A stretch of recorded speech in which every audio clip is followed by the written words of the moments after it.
4, 3, 2, 1, je démarre. Salut les amis et bienvenue dans votre rendez-vous foot chaque semaine sur tendanceouest.com et toutes les plateformes de Tendance Ouest. Vous retrouvez le club foot avec toute l'actualité du foot normand, le Stade Malherbe de Caen, le HAC, mais aussi le foot fédéral et le foot régional. Tous les foot, c'est sur le club foot Tendance Ouest avec aujourd'hui pour parler notamment du HAC et du foot normand. Il nous rejoint après des vacances bien méritées, c'est Adrien Casanova du Courrier Cauchois. Salut Adrien. Salut Sylvain, bonjour à tous. Thibaut Deslandes de Tendance Ouest est également avec nous. Salut Thibaut. Bonjour à tous. Et il vient nous rejoindre pour sa deuxième titularisation de la saison. Maxime Lenormand de Malherbe Inside est dans notre compagnie aujourd'hui. Salut Maxime. Salut Sylvain, salut tout le monde. Bon messieurs, on y va, on plonge tout de suite dans cette Ligue 2, dans ce championnat qui a pris court. On va jouer la 6e journée, ce sera le week-end prochain avec, je vous le dis immédiatement, le match tendanceouest.com à suivre. Ce sera Caen-Amiens et ce sera à partir de 15h30. Nouvel horaire décidé aujourd'hui par beIN Sport pour faire place justement à l'équipe nationale de handball féminine. Le match du Stade Malherbe de Caen est décalé. Le Stade Malherbe de Caen qui ne nous fait pas plaisir lors de ces deux dernières journées jouées. 0-0 contre Chambly et première défaite à Valenciennes. C'était samedi. Maxime Lenormand, je commence avec vous. Défaite, finalement, j'ai presque envie de dire, et contrairement à Pascal Duprat, logique à Valenciennes. Oui, logique dans le sens où on n'a jamais vu Malherbe capable finalement de... Enfin, Malherbe n'a jamais semblé capable de revenir au score après l'ouverture du score valenciennoise. J'ai pas non plus vu une domination outrageuse de Valenciennes. Il y a voilà, ce coup de casque qui vient se loger dans la lucarne de Rio. Bon, ça aurait pu aussi sortir. Mais globalement, j'ai envie de dire, voilà, les Canets ont, contrairement à Chambly, ont peut-être un petit peu tenté avec énormément de maladresse. Mais c'était assez timide et trop timide pour inquiéter Jérôme Prior. Et finalement, c'est presque logiquement, j'ai envie de dire aussi que Valenciennes s'impose, quoi. Ouais, les Valenciennois qui font la bonne affaire, les Canets qui ne font pas la bonne affaire. Et justement, Thibaut, on a une première question pour les Malherbistes. Est-ce qu'après un bon début, est-ce un coup de la panne ou est-ce que c'est le niveau qui est moyen, tout simplement ? Est-ce que c'est surtout pas conforme à ce que tout le monde annonçait en début de saison, c'est-à-dire un Stade Malherbe de Caen qui allait essayer d'être extrêmement solide défensivement, mais qui allait avoir de la peine offensivement. C'est moi, quand j'écoutais les spécialistes que vous êtes, plus que moi en tout cas, du Stade Malherbe de Caen, c'est un petit peu ce que j'entendais comme discours. Donc finalement, moi, ce que je vois dans les deux derniers matchs, c'est une certaine conformité, c'est-à-dire que quand le Stade Malherbe de Caen ne va pas réussir à marquer, et s'il a la malchance, ce qui s'est passé samedi, d'encaisser un but, il ne gagnera pas. Maxime Lenormand de Malherbe Inside, on a les yeux rivés évidemment sur le jeu des Canets. Alors, je dis coup de la panne ou jeu moyen, c'est pour faire une généralité. Mais en fait, la réalité, c'est que le Stade Malherbe de Caen a surtout énormément de difficultés en possession du ballon depuis le début de saison. Oui, on en parlait en off au début, Sylvain. C'est vrai que la grosse difficulté pour le Stade Malherbe, c'est d'évoluer face au bloc bas. On a l'impression que, comme disait Pascal Duprat après le match à Chambly, ça va donner des idées à nos adversaires. Donc, on pensait que ça arriverait peut-être contre les équipes plus faibles, seulement à Dornano, qui viendraient d'abord pour défendre et arracher un point, comme on l'a vu avec Chambly. Mais finalement, on a vu que même à Valenciennes, les Valenciennois ont laissé le ballon à Caen. Alors, ça a été évidemment facilité par le fait qu'ils ont ouvert le score rapidement. Mais une chose est sûre, c'est que si on n'arrive pas à trouver les solutions pour contourner ces blocs, ça va être compliqué. Alors comment on fait pour contourner un bloc bas ? J'allais vous demander, ouais. on a un milieu de terrain qui est capable contre Chambly de signer, ma foi, une prestation relativement correcte dans son ensemble, si l'on accepte Jesse Deminguet, mais on va y revenir sur le cas de Jesse Deminguet. En tout cas, les milieux récupérateurs, eux, avaient fait le travail. On les a pas vus contre Valenciennes. Non, Anthony Gonçalves a à peu près raté tout ce qu'il a tenté. Que c'était, voilà, il faisait pourtant un bon début de saison, mais là c'était très très compliqué. Bon, Prince Onyangé se fait battre dans le duel sur le but valenciennois, mais voilà, on fait beaucoup dans l'utilisation du ballon, beaucoup de passes latérales. On n'arrive pas à percuter. Voilà, comme je disais, comment on casse un bloc bas, c'est par la percussion, c'est par les passes, c'est par éventuellement, voilà, on essaie d'écarter le bloc sur les côtés. Et pour l'instant, on voit pas grand-chose de tout ça et on n'a pas vraiment de milieu capable de casser des lignes. Et donc c'est ce qui est un petit peu inquiétant. Y compris Johan Cour qui a été aligné pour sa première prestation, mais il faut l'excuser évidemment, voilà, c'est sa première prestation, il vient d'arriver. Ouais. Je vais être un petit peu indulgent avec Johan Cour, je pense qu'il manquait un petit peu de rythme, on l'a vu beaucoup courir, beaucoup dans le vide. Il peut apporter dans ce Lyon qui nous manque, mais voilà, là, le seul danger finalement créé par le Stade Malherbe, c'est par Kylian Nsola sur le côté. Quand il accélère, il fait mal. Mais alors le retour de Caleb Zadisseri va peut-être nous faire du bien aussi de l'autre côté. Mais voilà, il va falloir montrer autre chose collectivement aussi. Ça, c'est de la responsabilité de Pascal Duprat de trouver des solutions. Alors Thibaut Deslandes, pas besoin d'être spécialiste de Malherbe, mais au moins connaisseur de foot, et ça vous l'êtes éminemment bien. Comment on fait pour casser un bloc bas, comme le dit Maxime Lenormand à l'instant, et qu'est-ce qu'il faut comme joueur, qu'est-ce qu'il faut comme idée de jeu? Mais en fait, jouer contre un bloc bas, c'est ce qu'il y a de quasiment plus dur au football quand on attaque. Qui est capable dans le monde de jouer aisément contre un bloc bas? Il y avait le FC Barcelone il y a encore quelques temps, il y a le Paris Saint-Germain, mais en France, il y a beaucoup d'équipes qui sont en difficulté, y compris dans les meilleures équipes du pays, contre des blocs bas. Le problème, c'est que c'est le championnat de Ligue 2 qui est comme ça. C'est le championnat de Ligue 2 qui ressemble à ça. Surtout quand on est Caen. C'est ça. Et la grosse difficulté de Malherbe, c'est qu'ils vont être confrontés à des blocs bas en permanence. Donc, effectivement, oui, il va falloir mettre un peu de percussion, un peu de vitesse sur les côtés. Et ça, je pense que Pascal Duprat, le constat, il l'a fait bien avant nous. Et puis surtout, il va falloir avoir beaucoup plus de maîtrise. Et là, c'est là qu'on attend, mais évidemment, on va en parler. C'est là qu'on attend Jessie Deminguet. Et pour l'instant, il n'est pas au rendez-vous. Jessie Deminguet, je me tourne vers vous, Maxime Lenormand de Malherbe Inside. Ça, c'est une immense déception, et je pèse mes mots, depuis le début de saison. Mais est-ce que c'est pas tout bonnement de notre faute?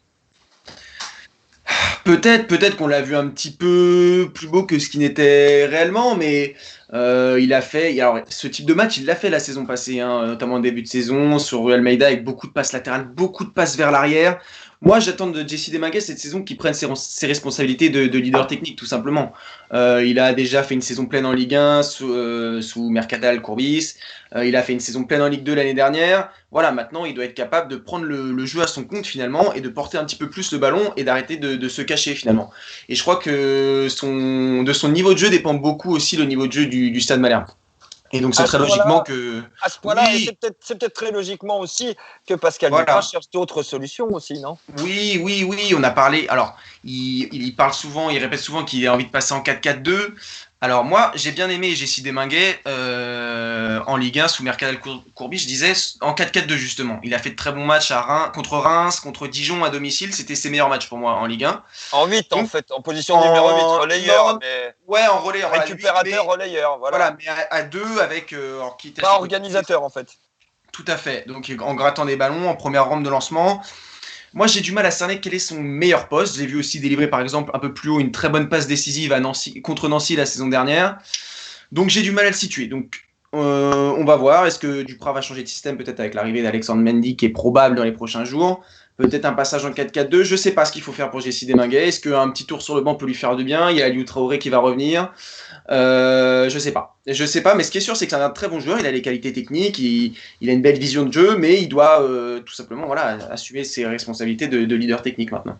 Leader technique rime évidemment avec les yeux des autres clubs posés sur ce genre de joueur. Pascal Duprat l'a dit d'ailleurs. Question, et on va en continuer, messieurs, sur Jessie Deminguet. Le mercato se ferme lundi soir à 23h59. Est-ce que la saison de Jessie Deminguet et d'autres va s'ouvrir lundi soir à 23h59 et quelques secondes? Maxime? Je sais pas. Est-ce que c'est le mercato qui rend Jessie Deminguet comme ça? J'espère pas, ce serait dommage. C'est vrai qu'il y a le même problème à Lyon. Là, c'est en train de se demander s'il est Awar, tout ça, ils sont pas en train d'avoir la tête ailleurs. Mais voilà. Bon, je sais pas. Moi, j'ai plus l'impression que non, c'est plus un problème de peut-être pour Jessie Deminguet de style de jeu. C'est quelqu'un qui aime beaucoup redoubler les passes. Qui aime beaucoup échanger avec ses autres milieux, ses latéraux, qui aime beaucoup construire et finalement. À l'inverse d'un Gonçalves ou de ses coéquipiers qui sont plus portés vers le jeu vers l'avant. Et c'est aussi le projet de jeu de Pascal Duprat, des transitions plutôt rapides vers l'avant quand on n'a pas le ballon, bien évidemment. J'allais vous le dire, là, on est dans un projet très garandien finalement. C'est ça. Non, mais rapide, on nettoie le ballon et on va vite devant. C'est un petit peu ce qu'on avait vu lors des premiers matchs contre Ajaccio, notamment, contre Clermont, un petit peu à Rodez aussi. On a eu beaucoup de... On a beaucoup attendu. Ouais, et puis même en première, on a beaucoup attendu derrière finalement. Rodez, on n'avait pas le ballon. Là, on se rend compte que dès qu'on a l'utilisation du ballon, ben ça nous pose souci. Et je pense pas que ce soit un problème d'état d'esprit. Je pense que Jessie Deminguet, c'est un garçon justement qui a été souvent loué pour son état d'esprit. Je pense qu'il est à 100% impliqué dans le projet malherbiste. Et je pense que de toute façon, c'est pas avec ce genre de prestation qu'il va pouvoir intéresser les clubs plus huppés. Donc non, je pense que c'est pas le mercato qui influe là-dessus.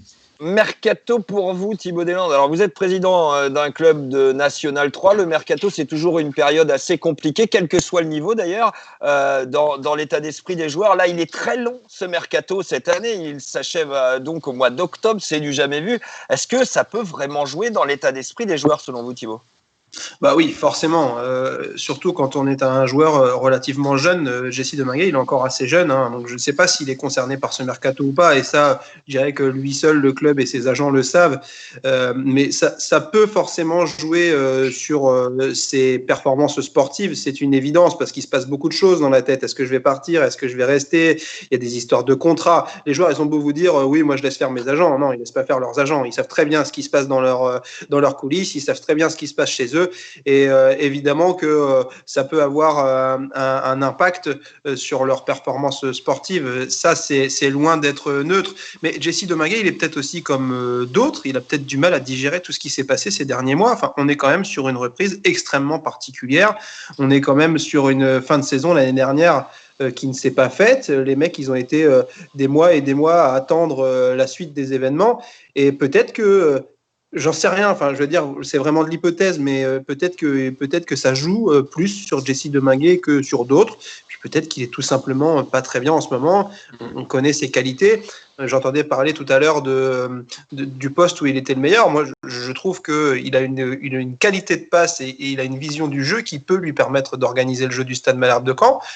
Après, Jessie Deminguet, faut juste le laisser un petit peu tranquille peut-être en ce moment. Et moi, j'ai assez confiance. Je trouve que c'est un joueur qui a souvent du mal à démarrer ses saisons. Et c'est souvent assez compliqué pour lui en début de saison ces dernières années. Donc, je suis assez confiant. Et effectivement, quand il va revenir à son niveau, je pense que ça peut être un facteur X pour le Stade Malherbe de Caen. Du côté des arrivées, Maxime Lenormand, alors il y en a 3 en voie de garage, dans le pit stop, prêt à rugir sur la piste. Du côté du Stade Malherbe de Caen, Alexandre Mendy de Bordeaux, vous en avez parlé il y a quelques instants, l'affaire est ficelée, prête à être officialisée. Pour ce qui est du jeune russe Vladislav Molchan, alors on a décidé de l'appeler Molchan, hein. J'espère que s'il nous écoute, il nous donnera la prononciation exacte, mais en tout cas on va dire que c'est Molchan pour aujourd'hui. Lui, c'est carrément son club d'Enisei qui l'a officialisé hier par la voie d'un communiqué Instagram. Et puis, moi, j'ai envie de m'arrêter d'abord, on va revenir sur ces 2 cas-là, mais j'ai envie de m'arrêter d'abord sur le poste de gardien. Pendant 4 mois, Pascal Duprat nous a expliqué qu'il cherchait un numéro 1. Plus question cette fois de remplacer Rioux. Il a l'air d'avoir convaincu en l'espace de 3 mois. Vous en pensez quoi, Maxime ? Oui, voilà, Rémi Rioux, je pense qu'il a fait 5 bons premiers matchs. Bon, à Valenciennes, il peut absolument rien faire sur le but. Avant, il fait 4 clean sheets avec des très bons arrêts, notamment à Clermont et puis à Rodez. Bien sûr. Voilà, je crois qu'il a convaincu Pascal Duprat sur ces 4 matchs et le club également. Après, bon, ça a aussi capoté avec Rassiopi. On en a parlé. Bon, mais est-ce que Rassiopi était un vrai numéro 1 potentiel, selon vous ? Je pense qu'au départ, en tout cas, les discussions ont commencé assez tôt. Au départ, il venait pour être numéro 1. Et c'est d'ailleurs peut-être une des raisons qui a fait que le deal a capoté. Mais non, pour moi, en tout cas, il n'y a plus d'intérêt, en tout cas prioritaire pour le Stade Malherbe à recruter un gardien numéro 1 avec les prestations actuelles de Rémi Rioux. Maintenant, la question, ça va être de savoir est-ce que Thomas Cayens a le niveau requis pour combler une éventuelle absence de Rémi Rioux. Et visiblement, le club n'a pas l'air convaincu. C'est pourquoi on parle de Garrison Innocent, le gardien du PSG. Alors, grosse interrogation sur ce gardien. Puisqu'il ne joue pas, puisque le PSG a supprimé son équipe réserve l'année dernière et il est trop vieux pour jouer avec les U19. Mais c'est quelqu'un qui s'entraîne régulièrement avec les professionnels et on sait qu'il y a de la qualité à Paris quand même. Oui, mais c'est à voir effectivement pour un gardien dont on n'a pas beaucoup d'informations, effectivement. Pour ce qui est d'Alexandre Mendy, alors je vais vous donner ma façon de penser sur ce joueur-là. Je le vois pas meilleur que ce qu'il y a déjà à Caen. Oui, Thibaut, je sais pas si tu veux dire un mot là-dessus, mais les deux. Ouais, non, mais moi je le vois pas meilleur, Alexandre Mendy. Il m'inspire pas une stature qui ferait de lui un titulaire tout de suite dans cette équipe. Non, alors, je suis plutôt d'accord avec toi, Sylvain. Il sort en tout cas d'un prêt plus que mitigé à Brest. Ça avait été un petit peu, même beaucoup mieux à Guingamp il y a 2 ans. Et voilà. Et alors, du côté des supporters des Girondins, on est assez mitigé. Il y en a qui voient un potentiel, d'autres non. C'est un profil peut-être un petit peu différent de ce qu'on a actuellement en termes d'attaquants, c'est-à-dire qu'il va être plus physique, ça va se rapprocher peut-être un petit peu plus de Malik Chokunte, un joueur un peu plus costaud, physique, capable de jouer en déviation.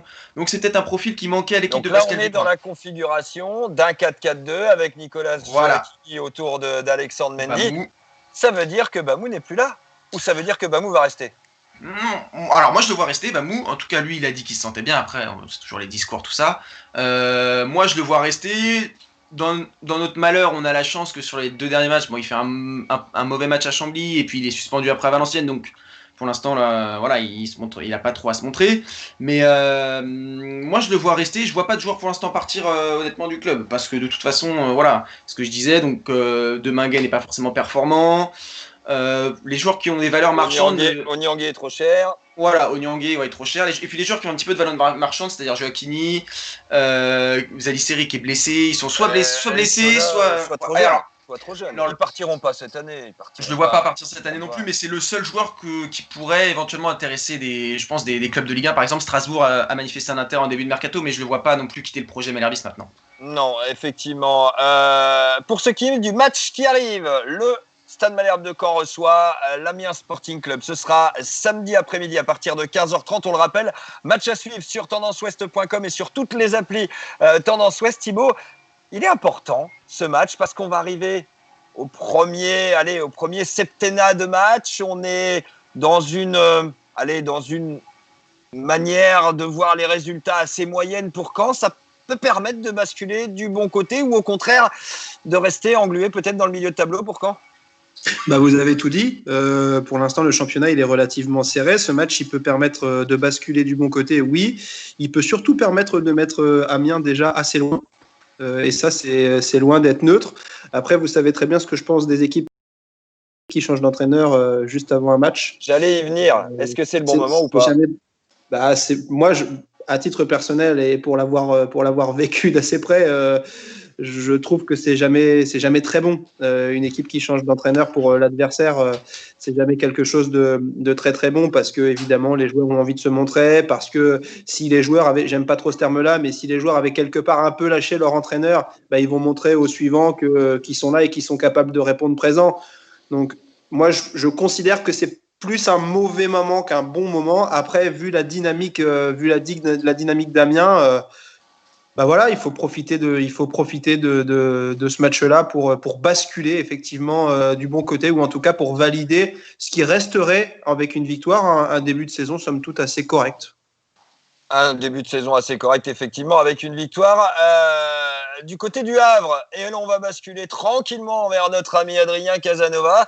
Le début de saison est devenu quelque part assez correct depuis la victoire à Nancy, 1-0 des Havrais. C'était le week-end passé. Alors celle-là, Marco Ball l'avait vu venir et nous avait dit à Nancy, les Havrais seront performants, les Havrais ramèneront peut-être bien la victoire. Il avait vu juste votre camarade du Courrier Cauchois, les Havrais ont fait ce qu'il fallait et en costaud en plus, Adrien. Tout à fait, Sylvain. Ouais, c'est vrai que les Havrais ont sorti un gros match, une grosse prestation collective. Ils ont été très solides défensivement. Alors, ça a été permis par plusieurs choses. La première, le fait que Le Havre soit enfin à 11 sur l'intégralité d'une rencontre, ce qui n'était pas arrivé souvent depuis le début de la saison. À 3, ils ont fini à 9. Contre Niort, ils ont également été réduits à 10 et ça avait été le cas aussi contre Amiens. Donc là, ils ont pu jouer avec l'ensemble de leurs forces vives pour l'ensemble de la rencontre. Il y a aussi eu un retour qui a été important, même 2 retours. C'est ceux de Pierre Gibaud et de Ertugrul Ersoy en défense centrale. Les deux ont sorti un gros match. Pierre Gibaud qui n'avait encore jamais été titularisé sur un match officiel puisqu'il avait été écarté en raison d'une contracture déchirure au mollet même pendant la pré-saison. Donc lui a sorti un gros match. D'ailleurs, lui qui a inscrit l'unique but de la rencontre d'un joli coup de casque sur corner. Donc oui, non, ça a été un beau match. Revenons sur Ersoy. C'était très important pour lui de se refaire aussi parce qu'il avait été mis en difficulté d'entrée de saison par des prestations très loin du niveau attendu. Tout à fait. C'est vrai qu'on attendait beaucoup mieux de sa part. Paul Le Guen lui accorde souvent sa confiance. Il l'a d'ailleurs dit en conférence de presse d'après-match. La charnière qu'il veut mettre, lui, depuis le début en place au WAC, c'est Pierre Gibaud, Ersoy.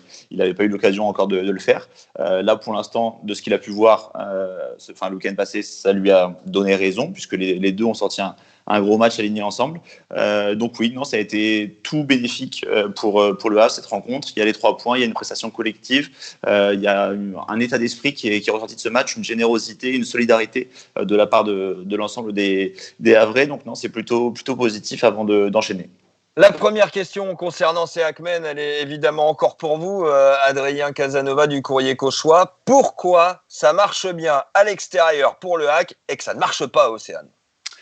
Il y a peut-être une raison à ça, celle que mon collègue Jean-Marc Aubeau a évoquée la semaine passée, c'est le style de jeu avec cette faculté à se projeter rapidement à l'extérieur. Souvent, quand on laisse le ballon à l'adversaire, ça peut justement être un avantage. On a des joueurs très rapides sur les côtés, je pense notamment à Quentin Cornet, il y en a d'autres, donc ça peut tout à fait être l'une des raisons en tout cas qui explique cette forme du Hack à l'extérieur. Après, est-ce que c'est la seule raison ? Je ne sais pas. Je ne sais même pas dire si on peut en faire une spécialité, puisque pour l'instant, ça reste encore assez tôt dans le championnat. On est encore à quelques matchs. Il y a 2 victoires à l'extérieur et une défaite. Donc bon, c'est encore assez tôt. Mais oui, ça peut peut-être expliquer cette faculté du Hack à ramener des bons résultats. Peut-être. Thibaut Deslandes, on a, vous l'avez dit tout à l'heure dans la partie Stade Malherbe de Caen, 2 équipes finalement normandes assez jumelles dans le fonctionnement parce que ça préfère laisser le ballon à l'adversaire et jouer direct que de posséder le cuir. Et quand je vous disais que contourner un bloc quand on est une équipe de football de Ligue 2, c'est quelque chose d'extrêmement compliqué. Ce qui est valable pour Caen l'est également pour Le Havre. Il n'y a pas de raison, d'autant plus. Je pense que Le Havre est peut-être encore plus attendu cette année que le Stade Malherbe par un bon nombre d'équipes. Donc c'est une vraie difficulté que de trouver, et là j'ai vraiment pas de doute ni sur Paul Le Guen d'ailleurs, ni sur Pascal Duprat, sur les armes qu'ils vont réussir à trouver pour contourner, pour étirer ces blocs bas, pour peut-être faire sortir ces blocs bas. Et trouver des solutions avec la vitesse de leurs joueurs sur les côtés. Mais non, j'ai l'impression en vous écoutant que les 2 équipes sont vraiment dans la même problématique, à ceci près que j'ai vraiment la sensation que Le Havre enchaîne les saisons et répète les saisons. C'est vrai ou pas ? Je vous vois dire oui, Adrien Casanova. C'est une répétition constante pour Le Havre ? C'est vrai que ça fait plusieurs saisons qu'on assiste aux mêmes choses. Là encore aujourd'hui, je ne suis pas capable de vous dire si le Hack va réussir à performer la semaine prochaine ou justement replonger dans ses travers. Ça vient d'où ça, selon vous ? Marc Aubeau était incapable de répondre la semaine dernière. Je suis sûr que vous allez réussir. Allez. Pas forcément plus, non, j'avoue que c'est une question qui est pas évidente. Ça a beau tourner au niveau des entraîneurs, ça a beau tourner au niveau des joueurs. C'est une constante qui revient année après année, saison après saison. Il n'y a pas forcément d'explication. En tout cas, peut-être oui. Le Havre souvent est considéré comme un gros dès le début de saison. Alors peut-être que les joueurs se mettent un petit peu de pression par rapport à ça. Je ne sais pas si ça peut jouer. Mais en tout cas, c'est vrai qu'il y a toujours cette espèce de... On part sur une série, puis au final ça s'arrête, et c'est après une série négative. Donc c'est assez bizarre, et il n'y a pas forcément d'explication. Moi, en tout cas, je n'arrive pas à trouver d'explication à cela.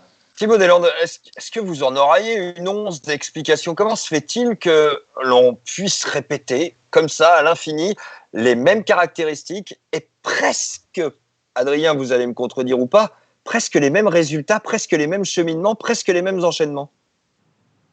Moi, j'avais une hypothèse pour l'année dernière, mais qui n'est plus valable cette année, c'était que Paul Le Guen était un entraîneur estampillé Ligue 1. Et que la Ligue 1 et la Ligue 2 sont 2 championnats extrêmement différents dans la manière de jouer. Et que Paul Le Guen a peut-être mis du temps à appréhender ce championnat de Ligue 2, ce défi physique qui est plus important en Ligue 2 qu'en Ligue 1 pour moi. Ça va moins vite, mais c'est à mon goût plus physique. Donc l'explication que j'avais l'année dernière, elle est plus valable cette année. Et donc cette année, je la cherche, comme tout le monde, cette explication. C'est-à-dire que comment Paul Le Guen, qui est quand même un des plus grands entraîneurs en France de la première double décennie des années 2000, comment Paul Le Guen n'arrive pas à trouver la solution ? Est-ce que tout simplement le problème ne vient pas des joueurs et il n'a pas les joueurs pour adapter son équipe à ce championnat de Ligue 2. Et puis, il y a une autre explication, c'est que la Ligue 2, en tout cas, ce que j'observe depuis plusieurs années, elle est impronosticable. Jamais les équipes qu'on attend au rendez-vous, ou rarement les équipes qu'on attend au rendez-vous, le sont. Et regardez ce début de saison, c'est encore le cas cette année, Niort et le Paris FC devant. Qui aurait pronostiqué ça en début de saison? C'est évident. Ce sera probablement pas le cas en fin de saison. Ouais, mais pour le moment, ce sont en tout cas les deux équipes, Niort et le Paris FC, qui font la meilleure entame de championnat après ces 5 premières journées. Et justement, 6e journée, chez qui se déplace le HAC? Au Paris FC, Adrien Casanova. Et pourtant, je ne veux pas faire Madame Irma, mais on a la sensation que c'est un match pour les Havrais, ça. C'est un match pour les Havrais pour plusieurs raisons. La première, c'est que si le Havre gagne là, le Havre se replace indubitablement dans le haut du tableau, et ça les Havrais en ont conscience. Ça va être très important pour eux d'aller chercher un résultat, à minima le nul, mais si possible la victoire, ça les mettrait en très bonne position, d'autant qu'ensuite il y a une semaine internationale, donc c'est toujours bon de prendre un peu de points dans une semaine internationale, parce qu'une trêve peut toujours avoir des conséquences derrière. On ne sait jamais quelles sont ces conséquences. Parfois les joueurs, après une petite trêve comme ça, sont un peu plus relâchés à la reprise, donc c'est toujours bien de prendre les points. Ce qui est pris n'est plus à prendre. En plus le Paris FC reste, après trois victoires d'entrée, reste sur 2 matchs, alors pas forcément un petit peu en dessous, il y a une défaite déjà surprise un petit peu contre Nancy à domicile, et puis là il reste sur un nul. Alors certes, ils ont montré des ressources mentales, ils ont été chercher un nul à Niort après avoir été mené 2-0, mais ça reste un point de prix sur les 2 derniers matchs, donc il y a peut-être une petite faiblesse à aller chercher de ce côté-là, du côté du Paris FC, et puis le Havre reste sur une victoire probante à Nancy. Il faut surfer sur cette dynamique, et puis jouer décomplexé. Ils ont su le faire à Guingamp, ils ont su le faire à Nancy encore. Pourquoi pas la passe de 3 avec une 3e victoire de suite à l'extérieur. C'est tout ce que l'on peut souhaiter pour les Havrais, effectivement. Alors, comme pour les Canets, les Havrais vont voir le mercato d'été extrêmement long cette saison s'achever lundi soir à 23h59. Et contrairement aux Canets, pour le moment, on est sur un 0 pointé en tant que tel, évidemment, parce que le Havre a fait ses recrues extrêmement rapidement dans ce mercato. C'était presque envie de dire avant l'été, mais sur cette fin d'été, c'est un 0 pointé. On n'a toujours pas l'attaquant souhaité pour le HAC et pour Paul Le Guen. Adrien, est-ce que ça va finir sur un 0 pointé ou pas, ça semble en tout cas se diriger vers ce 0 pointé. Il n'y a pas forcément de noms qui circulent plus que cela ces dernières heures. C'est vrai que j'ai un peu du mal à comprendre. Tout le monde attend depuis des semaines, enfin même des mois, le remplaçant de Tino Kadewere. Le Havre a eu le temps en plus pour le faire, parce que le transfert de Tino Kadewere est acté depuis de très longs mois. Tout le monde pensait justement avec l'argent récupéré via le transfert, le Havre pourrait se positionner sur quelques noms. Et puis au final, il y a eu des noms qui ont circulé ici et là, mais pas plus de certitude que cela. Et aujourd'hui, on est à 5 jours de la fin. Et oui, non, c'est vrai que toujours rien. Et en entendant Paul Le Guen à la sortie du match contre Nancy et en conférence de presse d'avant ce match contre Nancy, on a l'impression qu'il a fait une croix dessus, l'entraîneur. Tout à fait. Il y a eu une phrase qui a été assez forte sur cette conférence de presse d'après-match à Nancy. Il a rappelé que sur la passe sur le but, c'est Quentin Cornet qu'il a mis, le buteur et Pierre Gibaud, 2 des recrues arrivés en début de mercato.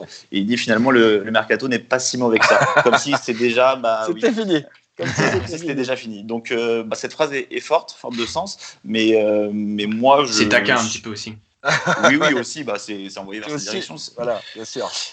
Mais c'est quand même fou qu'un club comme le Havre ne parvienne pas à attirer, je sais pas moi, un Johan Cour, comme quand on l'a fait, par exemple. C'est évidemment un autre profil, mais dans la stature, c'est un habitué de la Ligue 2. Comment se fait-il que le Havre, selon vous, ne parvient pas à attirer cet attaquant tant recherché, justement ? Peut-être justement, et là on en reviendra à peut-être la question de tout à l'heure, le fait que le Havre n'arrive pas à enchaîner une série, parce qu'il n'y a pas de grands noms comme ça qui viennent, et parce que peut-être que la direction ne met pas la main au chéquier là où il le faudrait. Alors peut-être que oui, pour avoir un grand nom, il faut débourser un petit peu d'argent, mais ça peut aussi être la solution pour atteindre à terme des objectifs comme la montée que le Havre cherche à atteindre depuis des années et n'atteint jamais avec justement ces résultats en dents de scie, comme on le répétait tout à l'heure. Non, mais ouais, il y a ça, et puis il y a aussi le fait que le Havre commence à être un club estampillé Ligue 2 maintenant. Et par exemple, l'année dernière, je me rappelle, pour Anthony Weber, je sais que le Havre suivait attentivement aussi sa situation. C'est un joueur qui a préféré venir à Caen parce que voilà, Caen a l'habitude de remonter globalement assez rapidement, et le Havre, on sait que maintenant ça fait beaucoup d'années qu'ils sont enlisés en Ligue 2. La chance peut-être du Havre, et c'est valable pour Caen aussi cette année, c'est que, alors Thibaut disait tout à l'heure que la Ligue 2 est un championnat difficilement pronosticable, ce qui est vrai, mais l'année dernière j'avais quand même l'impression qu'on avait deux locomotives qui étaient Lens et Lorient, qui étaient quand même les deux favoris annoncés, qui ont fini par monter. Cette année, je pense que ça va être très très très homogène. Il n'y a rien cette année. Il y a au moins 10 équipes qui peuvent prétendre au top 5. Voilà, ça, donc c'est une chance pour le Havre, pour Caen, ça va être très très serré, je pense. Ça va être très serré, en tout cas, les Havrais, on va les suivre évidemment de très près, et à commencer par ce déplacement au Paris FC. Ce sera samedi soir à partir de 19h, analyse dans le prochain Club Foot dès mardi prochain, évidemment, et réaction dans tous nos flashs d'infos du week-end. Un mot de foot normand aussi dans cette émission, comme chaque semaine, avec un premier sujet, et là, je me tourne vers le haut normand que vous êtes, Adrien Casanova, le FC Rouen National 2, ça va pas super fort. Comment ça se fait ?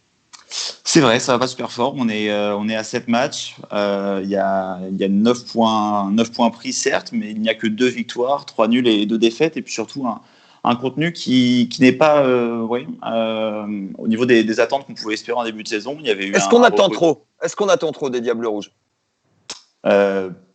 Non, je suis pas d'accord. Enfin, je pense que les Diables Rouges, justement, c'est le club du FC Rouen était un grand club, un club qui a des ambitions, un public aussi derrière lui, des moyens. C'est un club qui doit évoluer plus haut que le National 2. C'est pas possible de laisser un club comme le FC Rouen en N2. Donc non, je pense qu'on n'attend pas trop. C'est normal d'avoir des ambitions élevées comme ça pour le FC Rouen. Voilà. Après ce début de saison, il y a eu aussi un recrutement qui a été ambitieux, mais un fort renouvellement pendant l'été. Peut-être que c'est ça aussi, un temps d'adaptation. Les joueurs n'ont pas encore trouvé peut-être leur repère. Je pense qu'il y a un petit peu de ça. Après, il faut aussi regarder les derniers matchs. C'est un match nul à Chartres. Alors certes, 0-0.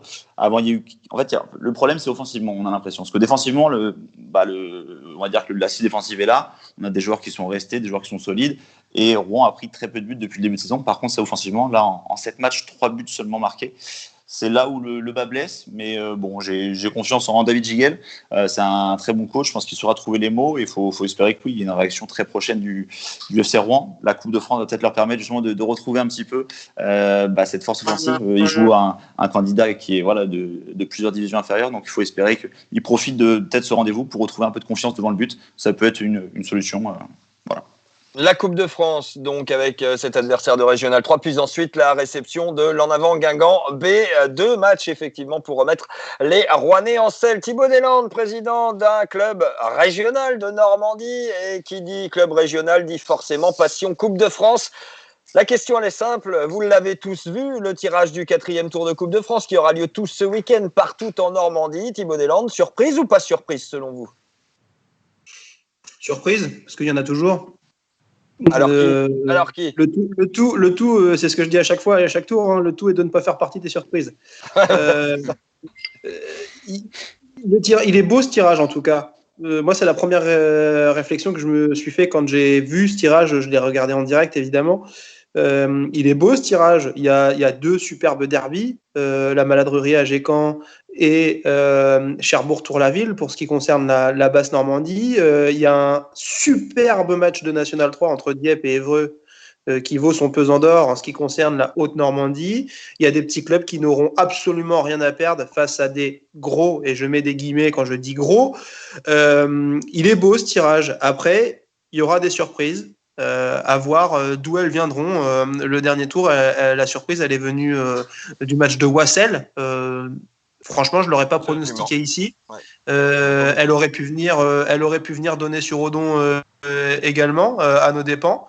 Oui, il y aura des surprises. J'en suis absolument convaincu. Après, c'est la Coupe de France, c'est la magie de la Coupe de France. Je parlais de championnat de Ligue 2 impronosticable. Alors, s'il y a bien une compétition qui est difficile à pronostiquer, c'est la Coupe de France. Allez, il va se mouiller quand même, Maxime Lenormand, parce que je vais lui poser une question dont il n'est pas au courant. Quelle est la surprise, selon vous, Maxime, de ce 4e tour en Normandie ? Oh là là, la question qui tue. Oui, je l'avais pas dit. La question qui tue. Je sais pas. Je donne ma langue au chat, Sylvain. J'ai pas trop suivi le tirage en plus. Ce week-end, j'étais sur le match des 19 à Montfermeil. J'ai vu une belle équipe d'ailleurs canaise avec Donc j'ai pas trop suivi le tirage, je vous avoue, je donne ma langue au chat pour ce coup. Thibaut, la surprise, ce sera quoi? La surprise. Cherbourg qui tombe à Tour-la-Ville. Adrien, la surprise, ce sera quoi? Maudeville, le petit poussé cauchois qui va continuer et sortir Gisors club de R1. Allez, ça voilà, là c'est éventuellement de la bonne surprise. Dernier sujet, c'est avec vous, on va conclure là-dessus en 2 minutes, Adrien. On l'a évoqué la semaine passée, c'est la possibilité d'une deuxième liste fabriquée en vue des élections de Ligue de football de Normandie. Alors la première, emmenée par le président sortant Pierre Leresteux, elle est déjà déposée, elle est déjà en phase d'officialisation. Est-ce qu'il va y en avoir une deuxième, notamment conduite par Romain Ferré, selon vous, Adrien du Courrier Cauchois? Oui, je pense. Je pense qu'il y aura une deuxième liste. Il l'a d'ailleurs pas confié... avec lui en tête de liste. Non, tout à fait. C'est ce qu'il a confié d'ailleurs à notre confrère Mathieu Villot, qui intervient régulièrement ici. Normalement, il va, en tout cas, conduire une liste de sa mouvance qui va se présenter aux élections. Donc oui, je pense qu'il y aura une deuxième liste. Pour l'instant, elle n'a pas encore été déposée. Je crois qu'ils ont jusqu'au 7 octobre. Mais oui, je pense qu'il y aura une deuxième liste.